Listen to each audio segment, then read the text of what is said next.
buenas noches. Hoy tenemos nuestra mesa de los representantes de partidos políticos. Vamos a seguir con el análisis del inicio del gobierno de la primera presidenta de la República, Claudia Sheinbaum. Saludo a Julieta Ramírez, que viene en representación de Morena. Julieta, ¿cómo estás? Muy bien, gracias, Leo. Un gusto. Damián Cepeda, que viene en representación del PAN. ¿Qué tal? Damián. Buenas noches.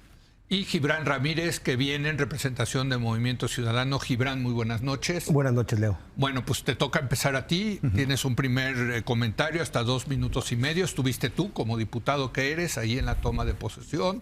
Se portaron muy bien, la oposición. Nos portamos muy bien. Cumplimos un acuerdo que se tomó en la Junta de Coordinación Política.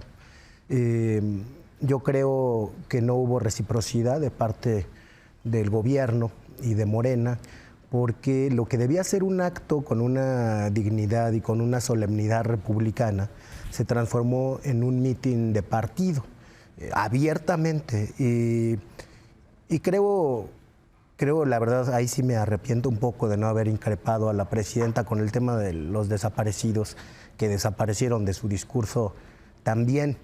Extrañé también en el discurso un reconocimiento a la pluralidad del país, digamos, a todos los millones de electores que votaron por opciones distintas y que tendrán que ser considerados también en el proyecto de gobierno y que representamos algunos en la Cámara de Diputados. Nosotros, por ejemplo, representamos a más de 6 millones de personas. Tuvimos casi el 11% de la votación. Entonces, creo que se invisibilizaron causas, se invisibilizó a una parte de la población que está representada políticamente por otras opciones y que el discurso fue también un poco arrogante en ese mismo sentido. Claudia Sheinbaum se quiere arrogar la representación de todas las mujeres, pero como señalaba hoy Carlos Bravo, regidor, hay mujeres que tienen algunos de los principales dolores de esta sociedad, como las madres de desaparecidos, las madres buscadoras, que no estuvieron ahí representadas. Hay mujeres de minorías, mujeres de las clases populares que tampoco se sienten representadas. Hay incluso algún desánimo en que la llegada de una mujer a la presidencia no signifique necesariamente la llegada, por ejemplo, del feminismo, ¿no? Y esto pensando en la relación que tuvo con las colectivas en la jefatura de gobierno de la Ciudad de México. Muy bien, Julieta Ramírez, ¿tú cómo viste esto? Bueno, yo le reconozco a la oposición que el día de ayer hubo un acuerdo en donde se respetó la posibilidad de que la sesión fuera solemne, así como cuando tomó protesta el licenciado Andrés Manuel López Obrador, que en ese entonces, curiosamente, no criticaron que fuera un mitin, porque en ese entonces coincidían con nosotros. Ahora pues algo cambió, pero el acto sigue siendo el mismo. La presidenta tomó protesta y efectivamente hace un llamado, un primer mensaje a la nación, en donde realmente me parece muy lamentable que hombres retomen este discurso en donde ahora resulta que la presidenta puede o no representar a las mujeres. Es realmente una contradicción que lo estén poniendo sobre la mesa porque la presidenta hizo un llamado muy amplio a que las mujeres se sientan. No es para que la presidenta represente a ellas, es para que nosotras nos sintamos representadas con una gobernante. Esa es la gran diferencia, que las niñas, que las jóvenes, que las amas de casa, que las madres solteras, que las mujeres obreras, las trabajadoras puedan levantarse y darse cuenta que es ahora una mujer como ellas, como nosotras, con condiciones muy similares. Sí. Va a hacer que a partir de ahora las niñas, las mujeres, las jóvenes como nosotras cuando crecimos ya no piensen que ocupar las decisiones del país es imposible. Al contrario, a partir de ahora las mujeres en este país podrán ver que una mujer representa a nuestra nación, porque así lo es, y que en particular, lejos de reconocer lo histórico, lo impresionante de que una mujer haya logrado ahora esta hazaña y que acompañemos a la presidenta y que la presidenta, haciendo un llamado a las mujeres históricas, a las heroínas anónimas, a nuestras tías, a nuestras abuelas, pues la oposición resulte que en su calidad pues acentuando las contradicciones del patriarcado, quiera decirle a la presidenta qué puede decir y qué no puede decir. Muy Eso bien. Creo que no tiene cabida y nosotros estamos orgullosos y contentos de que sea una mujer la presidenta de México. Muy bien. Puede decir lo que quiera, pero se puede criticar lo que dijo. Sí. Bueno, ahorita va. Si quieres va Damián Cepeda, venga. Muy bien. A ver, para mí es el inicio de una etapa nueva y como todo está llena de oportunidades, déjame verla así, pero también de retos. Quiero ser bien claro. O sea, Andrés Manuel López Obrador ya fue. Es parte del pasado. Y al menos así, de mi parte, y creo que la oposición lo tiene que ver, referencias históricas del sexenio, pero hoy la responsable ya se llama Claudia Sheinbaum. Correcto. Y es la presidenta de México y la tenemos que evaluar por lo que ella haga a partir de ahora que está en la presidencia. Esa es mi opinión. ¿Qué podemos evaluar ahorita? Pues el discurso que dio, los discursos que ha dado, porque tiene apenas pues un par de días. Sí. Yo como lo vi, como mucho en la vida, con cosas buenas y con cosas malas, debo decir. Déjame empezar con cómo llega ella. Llega muy fuerte. O sea, tuvo un resultado de 60% de los votos a favor. Con todos los comentarios que pueda haber, es impresionante. 36 ¿no? millones de votos. Exacto. Con mucha fortaleza. Llega con una mayoría que, en mi opinión, tiene una sobrerepresentación ilegítima en la Cámara de Diputados, pero al final en los hechos la tiene, desgraciadamente. Y en el Senado tiene una mayoría construida en base a presión, desgraciadamente, lo cual le da poder absoluto, es a lo que quiero llegar. Entonces, el único límite que tiene es su propia autorregulación. Así llega la presidenta. Entonces, ¿qué va a hacer con ello? Es la gran pregunta. Veamos su primer mensaje, cosas positivas, cosas negativas. Positivo, me gusta, por ejemplo, su mensaje en materia de energía. Creo que cambia el discurso actual, pone un límite a la producción. Por cierto, no quiere decir que la va a caer, ¿eh? O sea, pone crecer de 1.5 a 1.8 millones de barriles al día. Es crecimiento, pero sí dice por ahí no va, ¿no? No le voy a seguir metiendo dinero bueno al malo. Hace un planteamiento de energía renovable, aunque se amarra con el límite del 54% de participación del gobierno y 46% de la inversión privada. Vamos a ver de dónde lo va a sacar. Pero esa parte me gusta, el mensaje al empresariado en términos de voy a respetar la propiedad privada, son cosas que hizo deliberadamente. Pero en el lado negativo no hay un diagnóstico certero. Una sola crítica, un solo señalamiento a tenemos un problema en esto, no hubo. Bueno, parecería que estábamos... esperabas algo así. Sí, un diagnóstico correcto. Tú no puedes corregir una enfermedad si no tienes un diagnóstico adecuado. Yo no digo que fuera ni grosera, ni atacara, pero oye, tienes un país con 200,000 asesinatos, tienes un país con 50 millones de mexicanos que no tienen acceso a salud, tienes un país con 25 millones de mexicanos con rezago educativo. Si no lo aceptas, jamás lo vas a poder corregir. Bueno, ella dijo, ¿no? Lo que no se nombra, no se... ¿Cómo fue? No existe, ¿no? Gibran Ramírez, 2 minutos y medio. Bueno, destacar esto que decía Damián, de que siendo López Obrador una cosa del pasado, un sexenio que ya terminó, la fiesta fue también para él. Y creo que fue muy protagónico, ¿no? De un paseillo bastante largo en el tiempo que estuvo ahí en la Cámara. Y creo que con eso le robó... ¿Qué pasó? Que pues el paso que hizo era porque era no. el camino para entrar. No sé qué tanto le ven a eso, pero era el camino. Le robó mucho espacio y los diputados, sí, claro, y los diputados dejaron muy claro que son... Yo sentí más popularidad López Obrador. De lejos. Claudia, Pero es que pasó algo interesante. A de ver, lejos. A ver, ahorita sí nos dice. Y creo que ese es uno de los principales retos que va a tener Claudia Sheinbaum en el sexenio. No solamente va a imprimir su estilo personal de gobernar, que yo creo que eso es inevitable, ¿no? Ya lo ha hecho con las conferencias matutinas, por ejemplo, con el tipo de las respuestas y con la duración, pero también va a tener que lidiar con tensiones internas en el partido, en el gobierno. Ningún gobierno desde el maximato había repetido tantos secretarios de Estado. Ese va a ser un primer reto. Vamos a ver qué es lo que hace en enero, que dijo que va a hacer cambios al gabinete y hasta dónde se separa. Eso, es que no...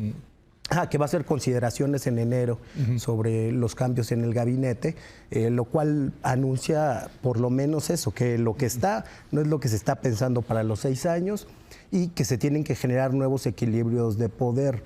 La Secretaría de Gobernación hay una persona muy cercana personalmente al presidente López Obrador, en Morena igual, son los aparatos de partido y de gobierno, y eso va a ser un reto muy importante para la presidenta de México. Vamos a ver cómo procede ahora que ya tiene la banda presidencial. Dicen que esa cosa cambia mucho a las personas, y la silla que dicen que está maldita. Lugar común, ¿no? Así es. Y la verdad yo creo que es inevitable cuando uno tiene la capacidad de decidir sobre un aparato de ese tamaño y un presupuesto de varios billones de pesos. Casi 9 billones. Sí, con lo que quieran de deuda, ¿no? Muy bien.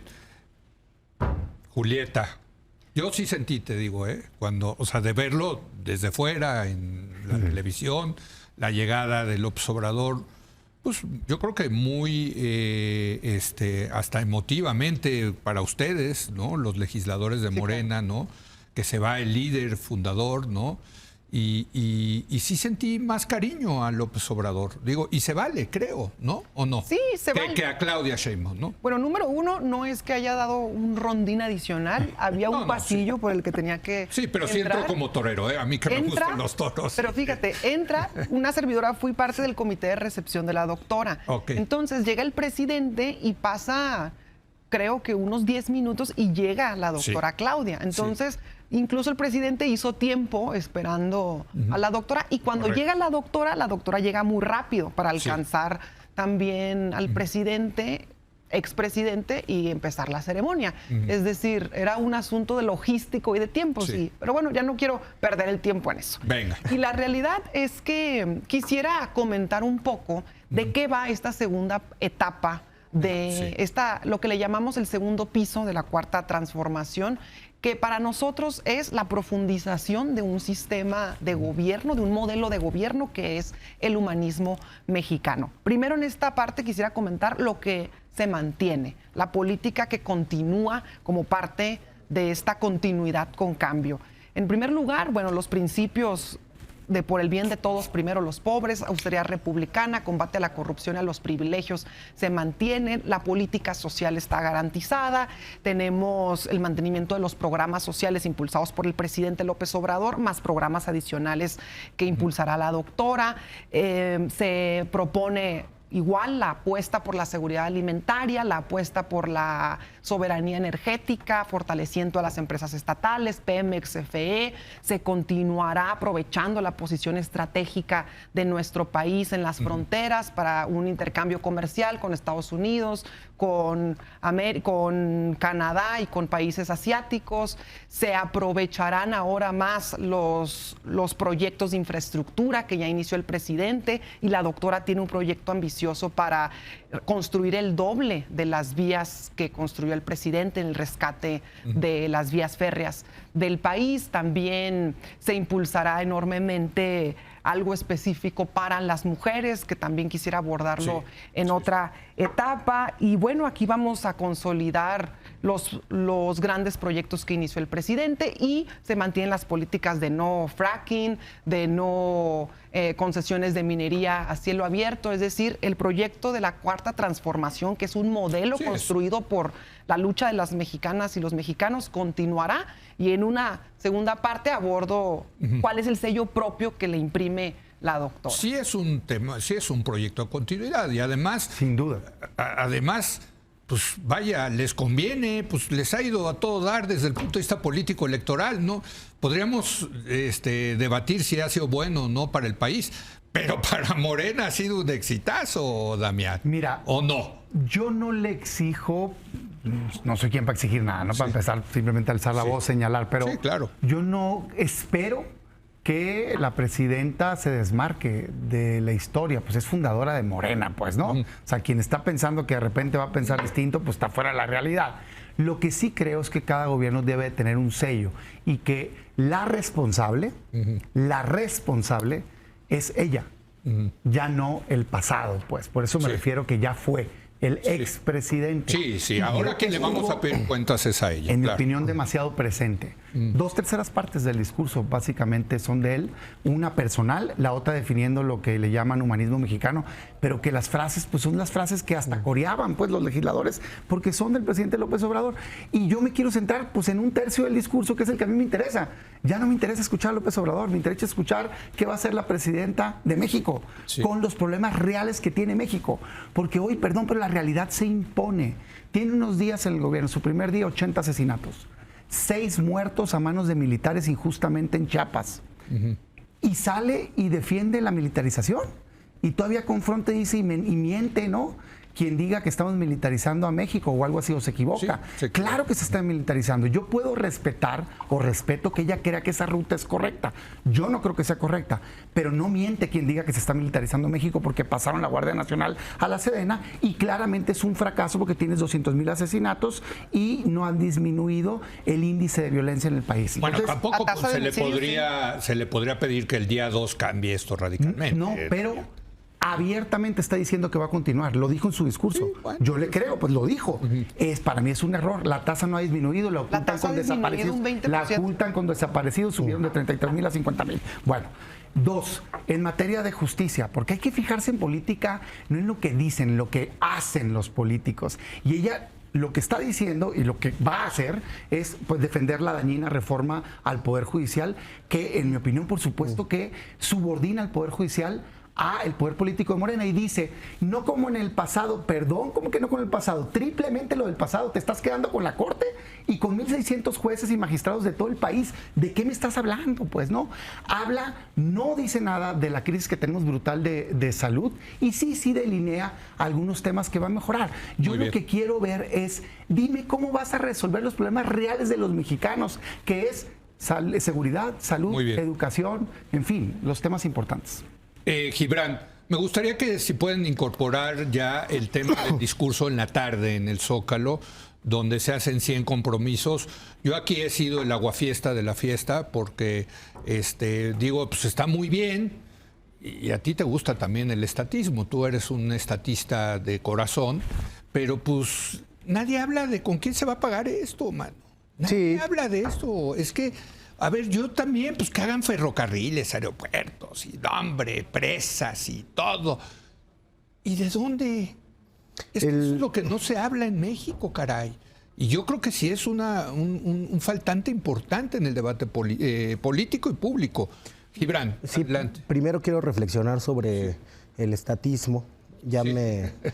La verdad es que sí he sido un estatista, pero creo que hay que matizar las capacidades del estatismo hoy. Hay alrededor del mundo algunos gobernantes que han querido utilizar de nuevo toda la capacidad del Estado para construir infraestructura, para desarrollar a sus países y que no lo han podido hacer como en el pasado. Ya ves, por ejemplo, Erdogan quiso construir tanto como Atatürk, ¿no? Y no se puede, o sea, el estatismo no puede ser hoy el de antes porque el Estado mexicano no tiene la capacidad de construir con calidad de la misma manera que lo tenía en el siglo XX.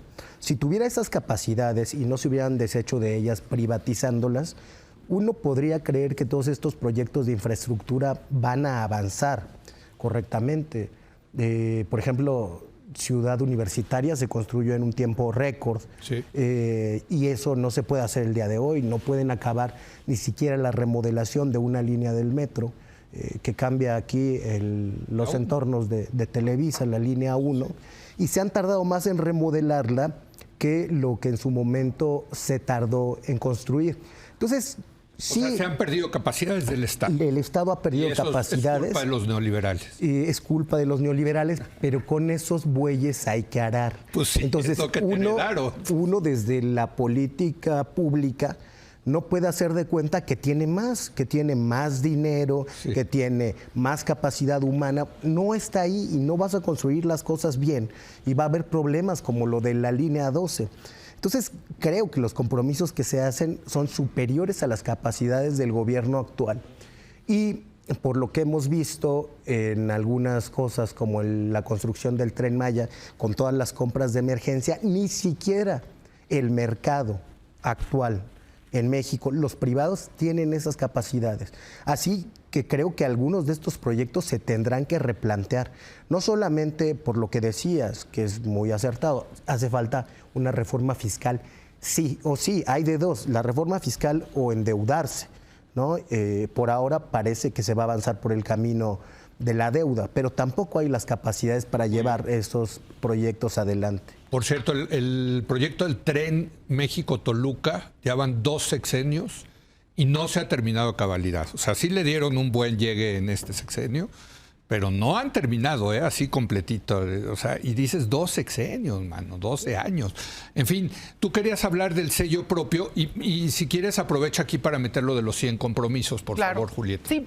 En realidad estoy convencida que vamos a lograr cumplir con los compromisos que la doctora está anunciando, de la misma manera que los compromisos que anunció el presidente prácticamente están concluidos. Y las predicciones fatalistas son naturales en la oposición porque quisieran que no construyéramos o quisieran que nos salieran mal, pero para fortuna del pueblo y para mal de ellos, pues en realidad se están logrando las grandes obras y se están consolidando. Esa es una primera parte. Ahora, ¿qué le imprime el sello propio a la doctora? Una especial fuerza a las ciencias y a las humanidades por su perfil también como científica. Y ha hecho algunas propuestas que a mí me parecen sumamente atractivas porque se está apostando, se le va a apostar a que en México se produzca tecnología por mexicanos.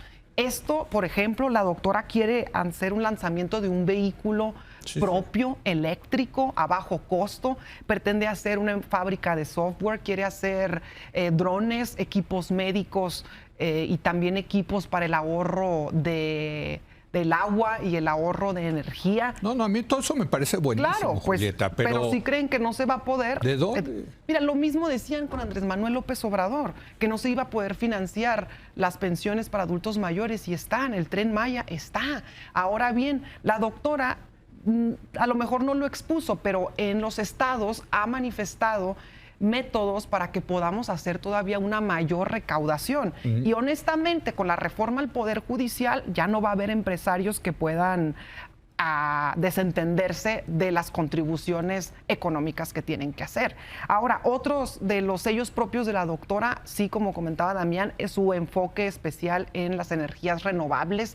También va a tener un enfoque especial para combatir la contaminación, para promover el reciclaje en nuestro país. Esto va a ser sumamente positivo.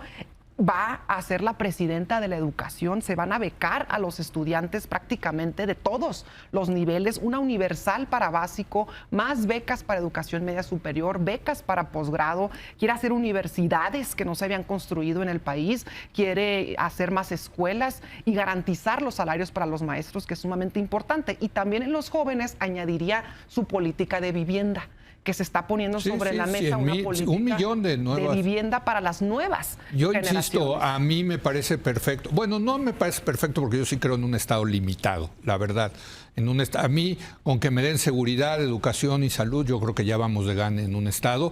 Pero aquí, bueno, hasta vamos a desarrollar y producir un nuevo coche. Pero, en fin, está bien, se vale. Creo que ideológicamente se vale ser estatista.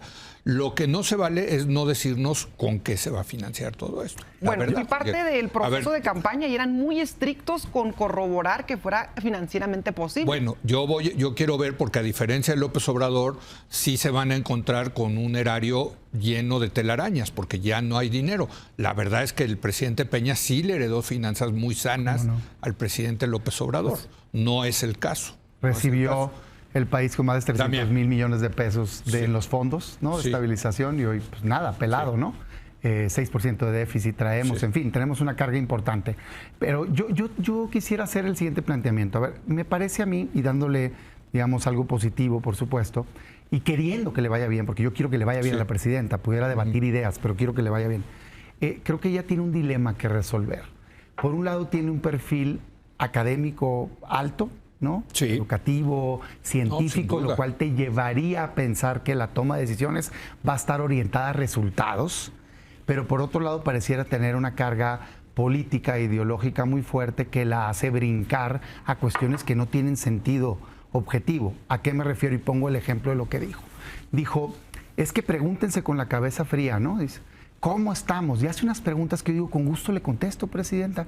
Pregunta, oye, ¿cómo es que pudimos crecer el salario mínimo sin inflación? Pues yo le contesto, le explico con mucho gusto. Salario mínimo, qué bueno que se subió por una cuestión histórica, pero solamente 196,000 personas ganan el salario mínimo en México. Pues claro que no tiene un impacto. Además, yo no presumiría la inflación porque es la inflación más alta de los últimos 24 años. Dos, ¿cómo podemos ser el país más bajo en la OCDE en deuda pública? Con gusto le explico, presidenta, porque le heredaron un país al pasado sexenio muy bajo en deuda. De hecho, lo agarró en 10 billones y lo subió a 16, 6 billones nuevos, más del 50%, y aún sigue siendo los más bajos porque se lo entregaron bajo. Pero este sexenio que acabó subió mucho. Pues. Casi 10 puntos. ¿Cómo puede ser que hubo bienestar? Dice, y los bancos ganaron? Con gusto le explico, presidenta. Hubo bienestar por una buena política pública de programas sociales, que qué bueno que va a continuar, yo voté a favor, pero nada tiene que ver con los bancos. Los bancos ganaron, de hecho, porque tiene un sistema abusivo, México, de los más abusivos en el mundo. Tasas de interés. Y que curiosamente no lo cambiaron, ¿no? Entonces, es que no tiene que ver una cosa con la otra. Yo invitaría a que gane el lado del razonamiento científico y entonces podamos atender los problemas de fondo. Ejemplo, educación. Qué bueno que trae lo de la beca, pero no es universal. Tendría que ser universal, pareja para todos los estudiantes por el solo hecho de ser estudiantes, público y privado. Ojalá podamos debatir eso. Salud. Va a ser solo público. Sí, claro. Salud. Vamos a fortalecer el bienestar. ¿Por qué no hablar de salud universal? Ponerlo en el centro, es un igualador social. Y así me puedo ir tema por tema. Muy bien. Ese es el debate que yo quisiera dar. Vamos a hacer una breve pausa. Regresamos ya para concluir esta mesa donde estamos examinando los primerísimos pasos de la primera presidenta de México. Regresamos.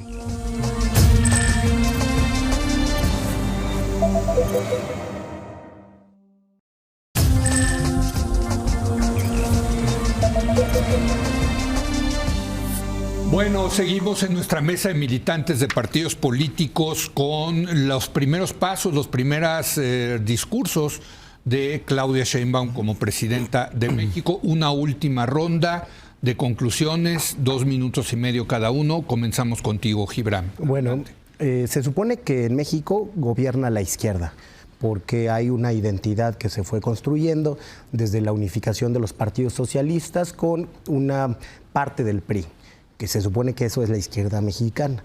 Una izquierda muy rara y muy neoliberal que fue cambiando su programa poco a poco y ahora plantea lo contrario que en el pasado. Por ejemplo, no hacer reforma fiscal y dejar así que los empresarios ultra ricos, los milmillonarios, sigan creciendo. En este sexenio su fortuna creció como nunca y no se les cobran más impuestos. Es un gobierno que se dice de izquierda, pero prioriza las transferencias monetarias que los servicios públicos que podrían dar bienestar, como el de la salud. Sí, la gente tiene más dinero para ir a la farmacia más cercana a tener una consulta barata, pero eso no sirve para especialidades o para operaciones que se tengan que hacer, porque el Estado abdicó de ello. A lo mejor el doctor Simi va a empezar con cirugías. Fíjate que eso iba yo a decir, pero no había querido hacer el comercial. En la política de atención a la violencia no va a haber tampoco ningún cambio. Eso no me lo estoy inventando, ya se dijo. Es también una izquierda que defendía el valor de la verdad y ahora se la pasa haciendo gaslighting, diciéndonos, por ejemplo, que no hay militarización, cuando nosotros en la Cámara de Diputados recibimos de última hora una reserva a la reforma en materia de Guardia Nacional que establecía que el personal será militar, ahí inequívocamente, y ahora dicen que no hay militarización. Y es una izquierda que está renunciando al mundo del trabajo y a la defensa de los trabajadores, que nos pasa... Viene la reforma de 40 días, de 40 horas. Que nos pasa ahora nuestra iniciativa de la ley Silla, pero el día de ayer mismo se dice que sí a las 40 horas, pero no ahorita, que será gradual, que al final del sexenio llegaremos. Okay.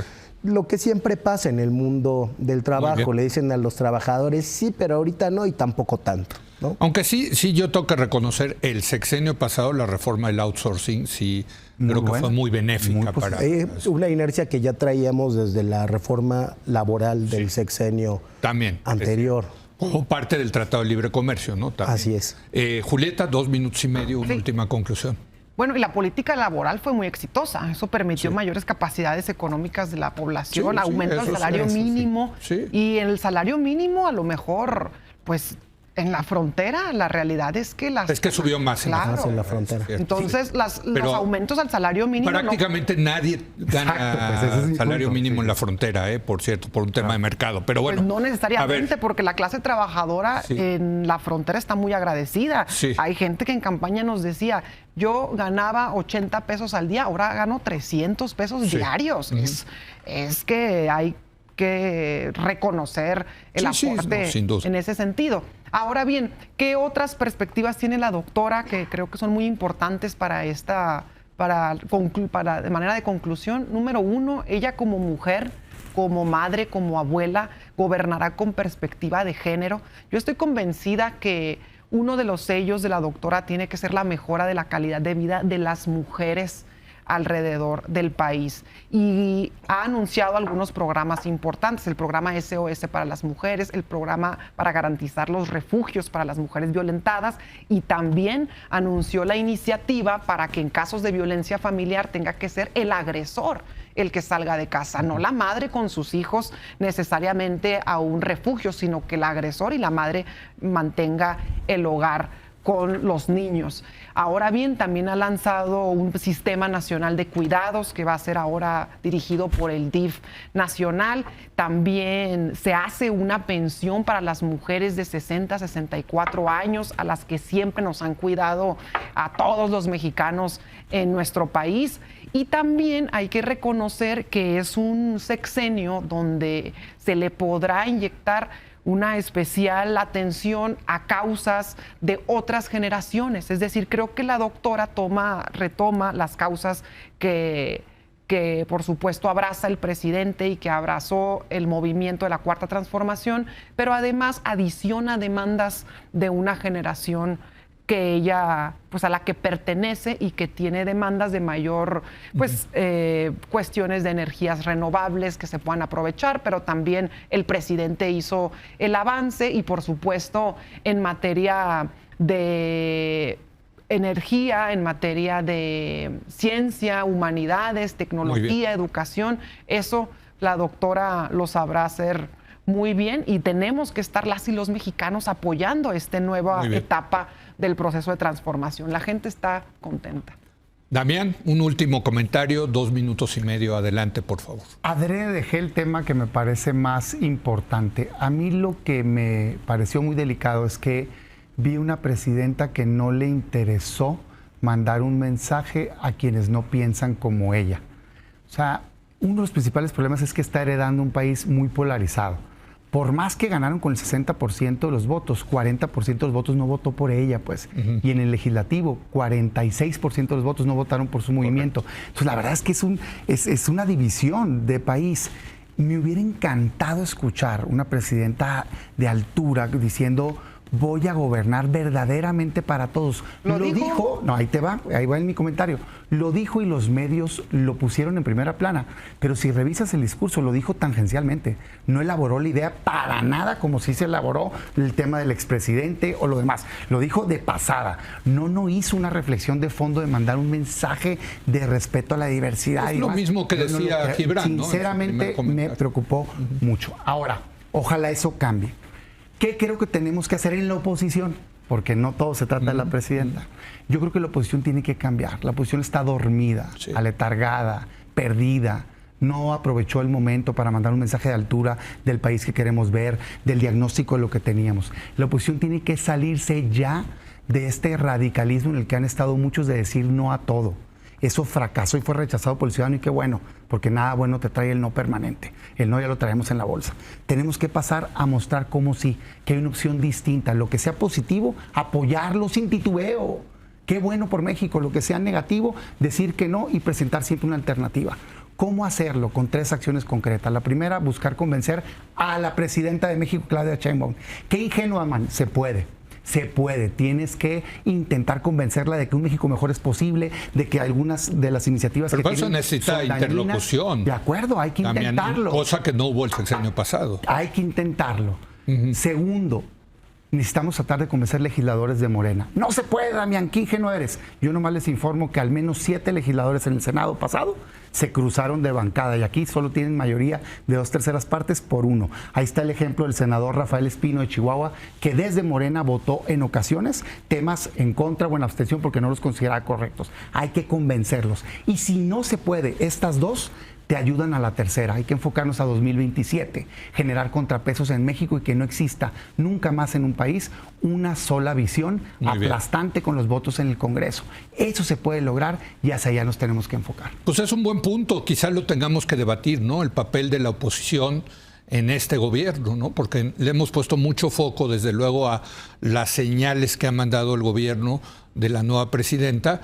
Pues eso les genera un desafío a los que están en la oposición. Pues de cómo, porque además no tienen muchas palancas de poder, la verdad. No, en el Congreso no tienen los votos. Queda la voz. Entonces, bueno. Entonces tiene que ser articulada. Pero no se escuchan. Constructiva, pero no se escuchan esas voces, entre otras cosas por las divisiones que existen también dentro de los partidos de oposición. Sí, porque a veces no nos dan la palabra. ¿En dónde? Tomarla. O sea, ¿en el Congreso o en el Congreso? Imagínate cuando se discutió la reforma judicial para hacer mociones de ilustración, ni siquiera de orden se permitieron.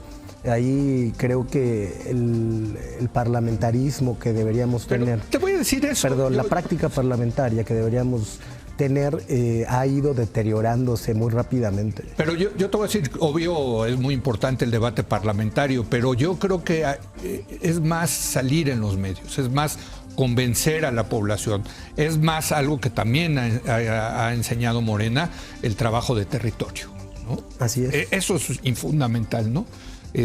Pero bueno, oigan, muchas gracias, Gibran, Julieta, gracias. Damián, Gracias. muchas gracias. Y viene Gerardo Esquivel a hablar de la propuesta económica que presentó Claudia Sheinbaum. Regresamos.